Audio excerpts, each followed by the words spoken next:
দেখুন ভাইটি কত সুন্দর রিপ্লাই দিল। ভিডিওটি যদি ভালো লেগে থাকেন, আপনি সত্যিকারের মুসলমান হলে ভিডিওটি লাইক শেয়ার করে সবাইকে দেখিয়ে দেবেন।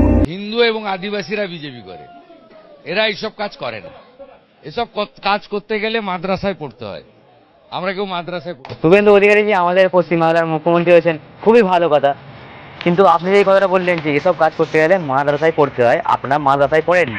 তো এই কথাটা আমি আবার সাইড রাখছি। তার আগে একটা ভিডিও আপনার সামনে চালাচ্ছি, আপনারা ভিডিওটা দেখে নেন। ভিডিওটা আপনারা দেখে নেন।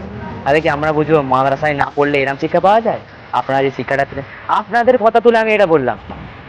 যারা মাদ্রাসায় পড়ে তারা চুরি চামার দিকে যায় না। কারণ আমাদের কোরআনে বলা আছে, যে চুরি করবে তার হাত কেটে দাও। আপনি যেই সরকারের হয়ে ভোট লড়ে ভোটে জিতে মুখ্যমন্ত্রী পদটা পেলেন, সেই সরকারেরই যে মেন আমাদের নরেন্দ্র মোদীজি, যে আমাদের ইন্ডিয়ার প্রধানমন্ত্রী, সে 5 বছর আগে আপনাকে রোষ মেরেছিল।